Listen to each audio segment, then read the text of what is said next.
In this video, we are going to be looking at an example of a question that asks us to determine whether a certain subset of a vector space is its subspace or not.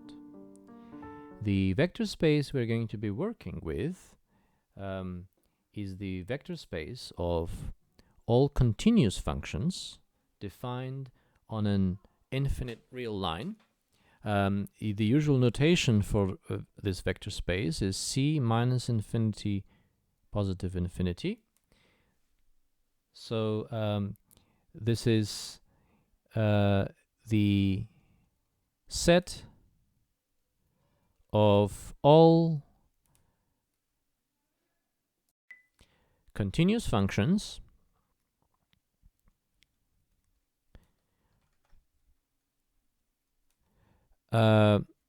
whose domain is the set of real numbers, and the codomain is also the set of real numbers. Examples of vectors in this space would be function defined by fx equals x squared. Another example of a vector in this space is a function defined by g of x equals e to the x. H of x equals sine x is also a vector in this vector space. J of x equals 5, a constant function equal to 5, is a vector in this vector space, and so on. Of course, there are infinitely many vectors, as usually there are, although with the right choice of the field of scalars, a vector space can have finitely many vectors.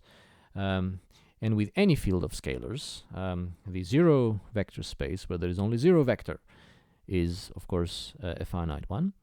But as usual, in this case, as it is more common, in this case the vectors in the vector space, there are infinitely many of them. And the structure of this vector space is given by the usual addition of functions and the usual way of multiplying them by scalars. So let's recall what these things are. If I have two functions f and g, their sum is defined as the function whose value at each x is given by the sum of the values. So for example, x squared as a function plus e to the x as a function will be the function x squared plus e to the x, which for each x gives the output x squared plus e to the x. Then we also need to define the structure of scalar multiplication in a vector space, and it is the usual one where we take a function and we multiply the function by a scalar. So k times f, where k is a real number, is a function whose value at x is equal to k times f of x. F of x is a number, k is a number, so we take their product and we declare that to be the value of kf at x. We've now completely described the vector space we're going to be working in. So the set is the set of all continuous functions from R to R. And to have a set, of course, is not enough. To have a vector space, we also need to have addition and multiplication by scalars. So addition of vectors is given by this formula, and multiplication by scalars is given by that formula. So these three things together gives us a mathematical structure which can be verified to be a vector space. How? By verifying that the axioms for the vector space hold. However, that's not the task for us. We are going to depart from knowing that this thing is a vector space, and we're going to look at a specific set of vectors in this vector space and try to establish whether that set is a subspace or not of the vector space. The set we are interested in is the following.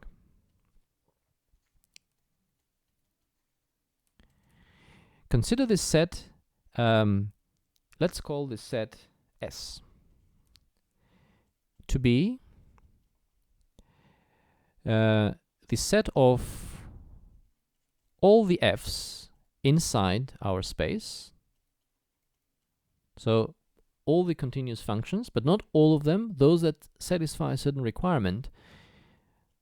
And the requirement is that for every x, for every real number x, so this symbol here, upside down A, stands for every. For every real number x, we want f of x to be equal to f of minus x. A function that has this property is typically called an even function because of reasons I'm not going to go into now, but what I do want to mention is that there is a nice geometric representation of such a function. So basically the rule here that f of x equals to f of minus x ensures that the function is symmetric at the y-axis.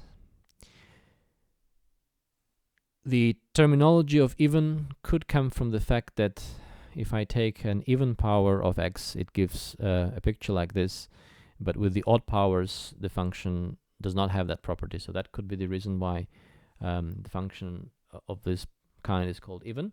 But never mind the name. What we want is to know if we take all the functions that are like that, we are going to refer to them as even functions for simplicity, instead of having write out the property all the time, the defining property, which is this. So if we take all the even functions among all the continuous ones, and we take the set of those functions, what we want to decide now is whether that set is a subspace or not of the given space. To do that, let us recall what it means for a set of vectors in a vector space to be a subspace. If we have any set S, so let's say S is a set of vectors in a vector space. S is said to be a subspace. I'm reminding ourselves the definition of what a subspace is. So S is said to be a subspace of the space we're working with when it has the following properties. First of all, the zero vector must be in there. Then secondly, if two things are in there, so let's say V and W are in there, then their sum must also be in there. And the third property it needs to have is that if something is in there, if some vector is in there, then I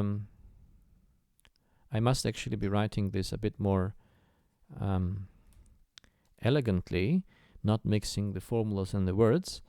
So if that's then that, and then if this, then k times v must be in there, where k can be any real number. So this is for any vectors v and w, and the other rule should also hold for any vector v as well as any scalar k. So these are the three axioms for a subspace. And then to check that something is a subspace, we want to check that it satisfies all the three conditions. Let us begin with the first condition. But before we do that, let's remind ourselves, in this example that we're considering, what makes the set S? What are vectors that fall in the set S that we're considering? So in our example, S is the set of all those continuous functions that have the property that for every real number, f of x is equal to f of minus x.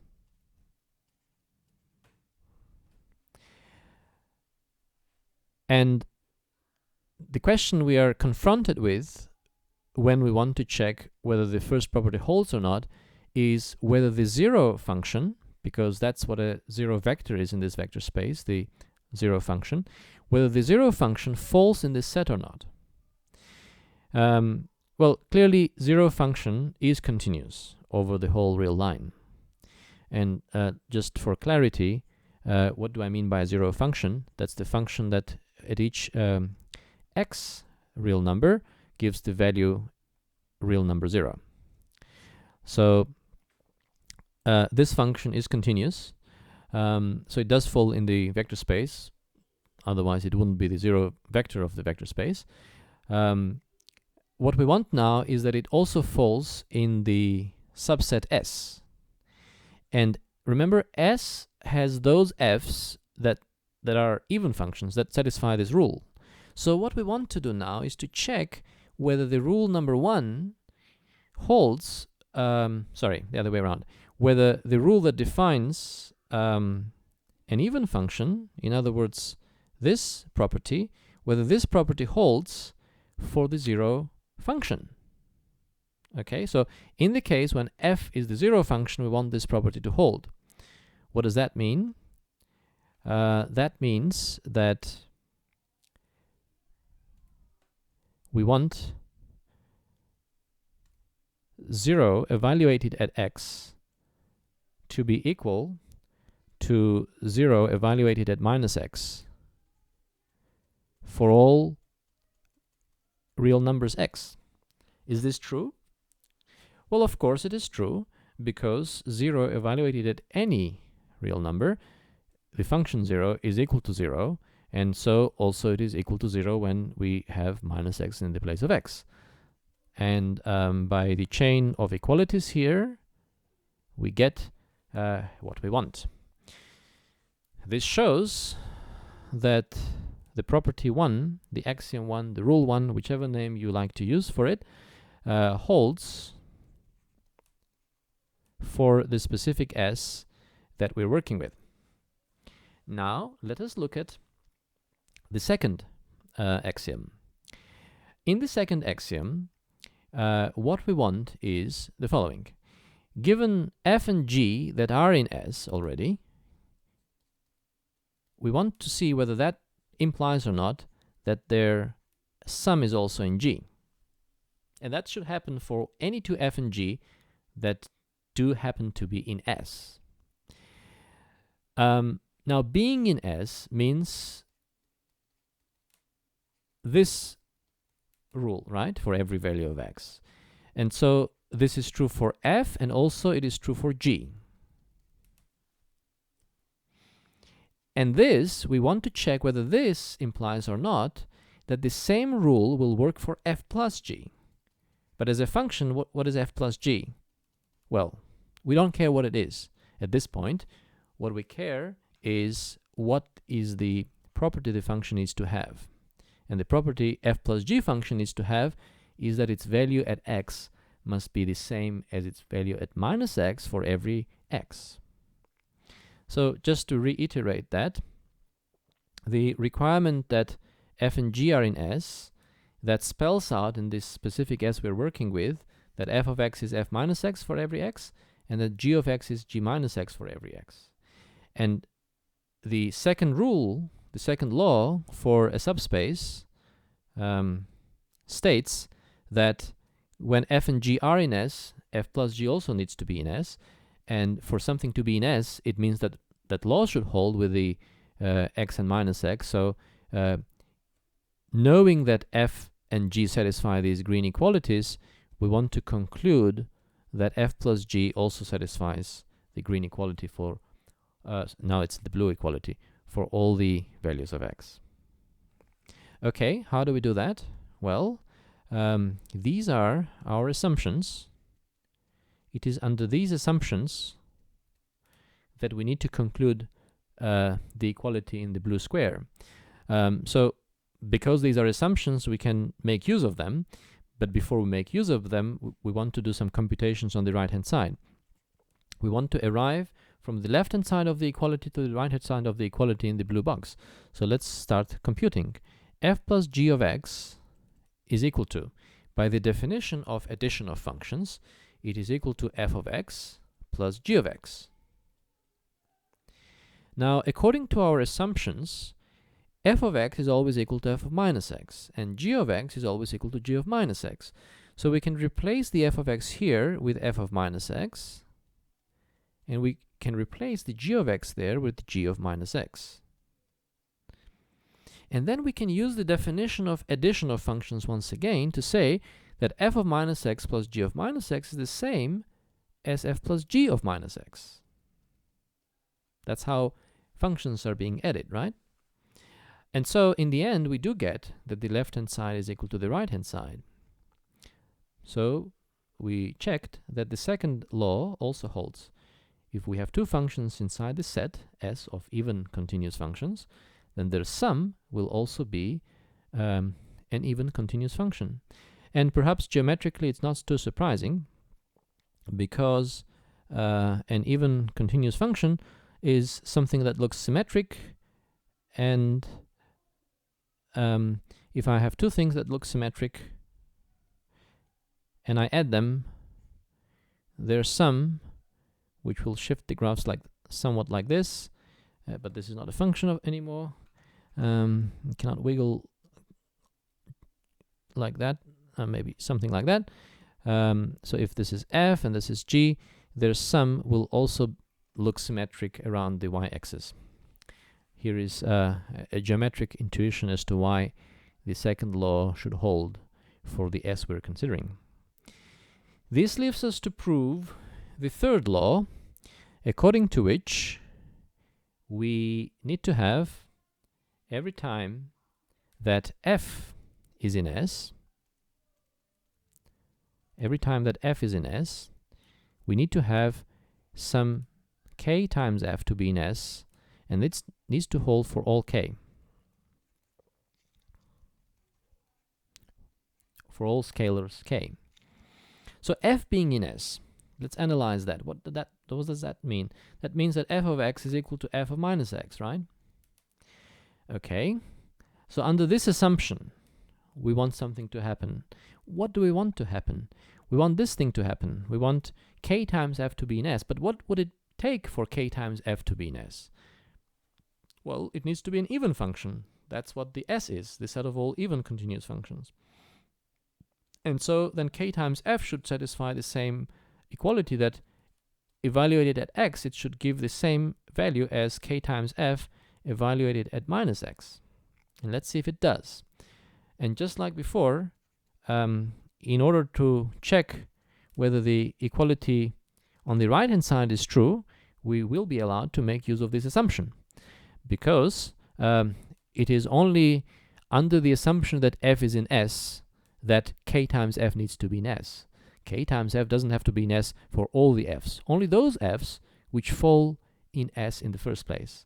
So when we will be trying to get k times f to satisfy this equality, we can make use of the fact that the equality, this equality for f holds. Great. Let's then carry out a similar calculation as before. So we want to go from the left-hand side to the right-hand side. So we take k times f of x, and then by the definition of scalar multiplication, this is the same as k times f of x. And here, guess what? Here, we can make use of the assumption. Since f is an even function, since it's in S, f of x is the same as f of minus x. So here, where we have k times f of x, this can be rewritten as k times f of minus x.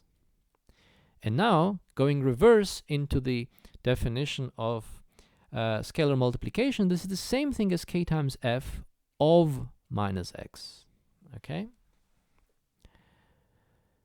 So we arrive from the left-hand side to the right-hand side. Once again, making use of definition of scalar multiplication and of course the assumption that is part of the third requirement for being a subspace. We've at this point checked all three conditions for a subspace hold, and that allows us to conclude that the S we've been working with is indeed a subspace of the space, is a subspace of the space of all continuous functions on the real line. This is not just any S, this is the specific S of those continuous functions that are even. In other words, let me actually write it like this, since we defined it several times now. So the set S of all even continuous functions is a subspace of the set of all continuous functions because it satisfies the three requirements for being a subspace. Thanks for watching the video.